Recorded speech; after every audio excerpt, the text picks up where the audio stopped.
get to the sauce. Yeah, the sauce. What's the sauce? Just sauce. Just the catchiness of the name makes sure to come like that. Let me see what's there now.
Pretty much been just a love of food, a passion for food.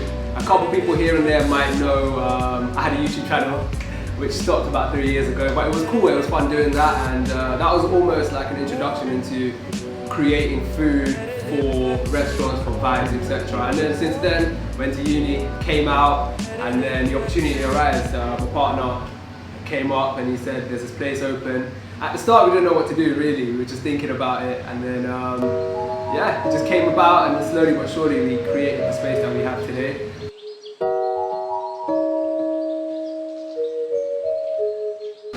No, I'll just say the potatoes are lovely. They're actually super good.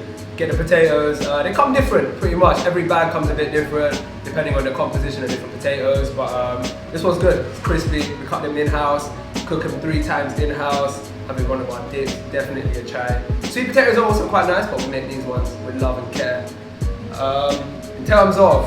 Sweet potatoes are made with love as well. With love as well, but I mean, these was made with love and care. Like, it makes a big difference. In terms of what should you do? What's a good thing when you start a business? How should you really get about starting a business? I would say don't start it if you haven't worked in a restaurant before or know what's going on in a restaurant. Definitely. Because even though I came out of uni to do it, he had all the experience from working at 2 different places. So in terms of like admin and management, etc., he was already on the ball with it. I wouldn't have been able to do it alone. But even with that, with myself, it was a bit of an accident actually, the experience. Because I started working off in a burger restaurant first, and it was only just to make a bit of money to help towards the project. I thought I was only going to be there for a month. Then I ended up staying there for 6 months. And then I left, and then I left the first restaurant because I thought I was going to open in a month. So then from that point, it took another 3 months, 4 months, which we still weren't open. So then I thought I need another job to keep going. So then I went to the next restaurant. And that place, I told them I'm only staying for 6 weeks, and I ended up staying for 6 months. I would say you have to be in there to know what's going on. You don't really know. And you have to be just ready to take on any and all hurdles that like just appear. The amount of times, hours are long, everything's long. Unsociable hours almost. If you don't enjoy any part of it, then you would say don't do it. The amount of times we were building, I mean, we did a lot of building here ourselves because, again, hurdles that had to be jumped over. And you just have to be ready to take each one in your stride. Like, there's so many times where we could have just thought, you know what, this project's not going to happen. There was times we thought it's not going to happen. Yeah, it's going to have to cut ties and just, leave it. But then we just persevered through. Like, there was probably weak times here and there where we just didn't know what to do.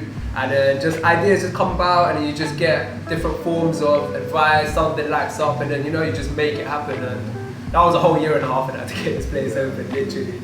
I would say as well, is whatever you have in your head for how long it's going to take, you have to triple it.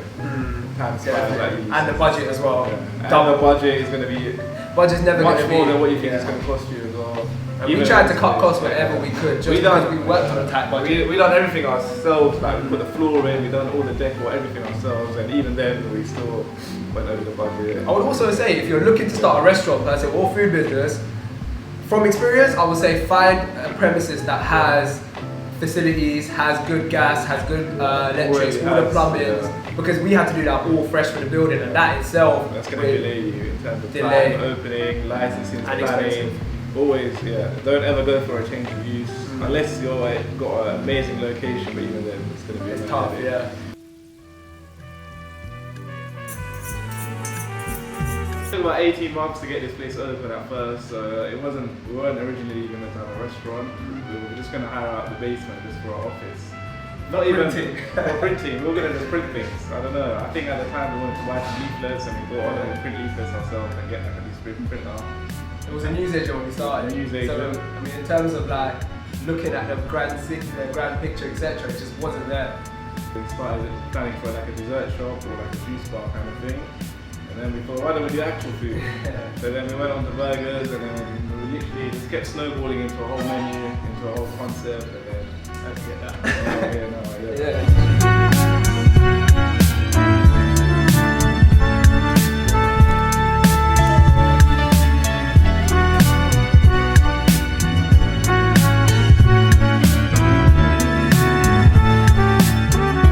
You can literally cook whatever you want to cook. You can make whatever you want to make. So like, obviously if you work for someone, you don't really get control over what's going on the menu. But obviously you have to enjoy the process as well at the same time. If you don't enjoy it, then it's not really worth doing it. Like every day we can come in here, what should we have for lunch? Like, we don't even eat this food really. Like, because we've got a really good butcher down the road, we've got a really good veg down the road, we've got everything literally, like anything you want down the road.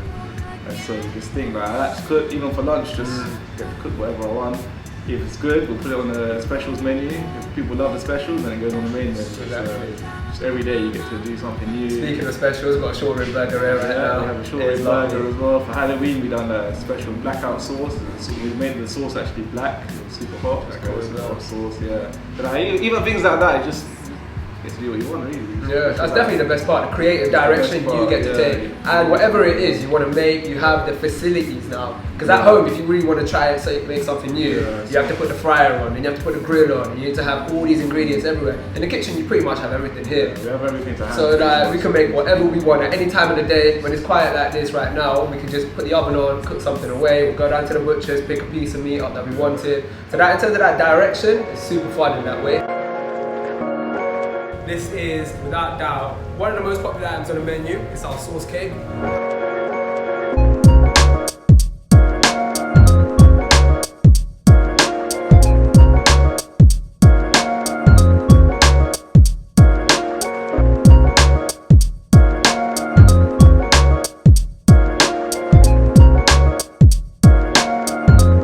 It takes a certain character per se to run a business, and myself, partner, one other guy, Tim as well, he's not here today. All three of us, we just bounce off each other in that way, and like, if one of us is not here or we're not able to do it, we all assume roles that it's necessary to run a team. Because now we have almost, how many employees? I don't even know. Like three, three, four. We used to have loads of staff, but then we had to obviously cut back. Again, yeah. In terms of margins, got to cut back. It's nice having an open kitchen like this as well, especially because the place is small. When customers come in, everyone in the whole place, you can speak to customers. That's one thing I love as well. Yeah. When you get to interact with the customers, you get to see the people. One thing I love, whenever I have a special on, and I give the customer the special, I like to... You watch them like a hawk though. I'll stand there, and whilst they're eating the burger, I feel like it's about the reaction. You need to that building rapport in that session, especially for such a small place. If you go to a big restaurant, you hardly get to meet the people behind the food. So for us to be able to build our brand, which we're trying to do from such a small place, when it's open as well, we get to speak to people here and there. We make it like a personal experience. Like, it's good to keep it personal. And that's what people love as well. If you look at the reviews, for example, we're super humbled by it, but at the same time, a lot of people comment on the customer service, on that side, the hospitality side of what we do, and that's massive for us. That's one thing a lot of people forget about, I think. Like, they want to open a restaurant, they want good food, but then if they got someone who doesn't care, that's interacting with the customers, like, it throws the whole experience off. Like, we're lucky we had good staff. Even us being here at the start, it's obviously we care because it's not business. So definitely makes a big difference. And it makes a difference because, like, when we speak to customers about it, they get it as well. Like, we can see that. People want to hear a story nowadays, you know, and a story, it gives me a headache every time I try to talk about it. But it is a story nonetheless, and it's good when you build that rapport, especially in the local community, because they are, without doubt, your bread and butter in business. Like, they're the ones that come in. You get people on Instagram, you get people this, that, and the other on social media marketing. It's the locals that make it work. But it's the locals that bread and butter. That's why. You've got to treat them like family almost with the food. As long as the quality of your food is good, people will come back. But then it's that extra that you give is where they really show the love as well. And they pass on the word of mouth. They eat good food, they're like, alright, it's good, but I can pass that on to other people to enjoy the experience as well. That's what helps build your business. The food's great. I'm eating the boneless chicken right now, barbecue sauce. Perfect. I would recommend this and the chicken thighs. Perfect. Come to the sauce, great food, great people. Have fun. You guys got the electric chair. Yeah. You can have one last meal from the sauce. What would it be and why? I mean, my go-to meal every single day. I mean, we do eat out all the time, but go-to meal without doubt is, well, it's not actually on the menu. Ooh, does it have to be on the menu? All right, so it's a wrap with a grilled thigh inside it, all the toppings, my combination of sauce, hot sauce, creamy coriander, a little bit of the beef brisket bacon inside it as well, Monterey Jack melted on top, all wrapped into a wrap, and it's just fantastic. It might actually be a signature soup, but that's definitely mine. And yours? My one, it's got to be the chicken burger. Fried chicken burger. It's everyone. It's the most popular item as well. But I don't actually get any of our sauces in here. I put the chipotle mayo inside. It's like a menu hack kind of thing. If you know about it, you know about it. It's like chipotle mayo. Even this one right here. That's a chipotle mayo. Chipotle mayo, fried chicken burger, and cheese. That's it. Alright, so welcome to the prep kitchen. This is where the magic happens in the sauce. Tight space, but if you come around here, you will see my guy Imad, my wavy prep chef. He's making our falafels, obviously made in house, 100% vegan, 100% gluten free, hand cut fries, handmade falafels. What more can you want at the sauce? This is our special item burger. It's a whole crab, soft shell crab. We've got a special coconut breadcrumb that we used to put on it. So it's actually, we use actual panko breadcrumb, and we also got a bit of coconut, some nice spices into it. Once we deep fry this, it's going to be nice and brown. It's going to make an excellent burger.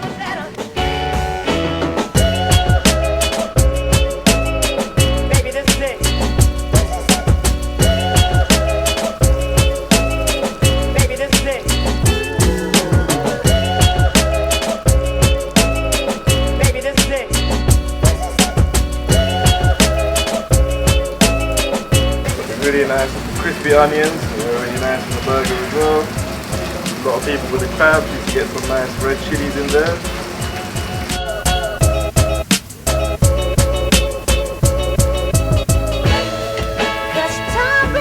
This is the bang bang sauce, it's like a sweet chili mayo with a bit of sriracha, goes really nice with our seafood.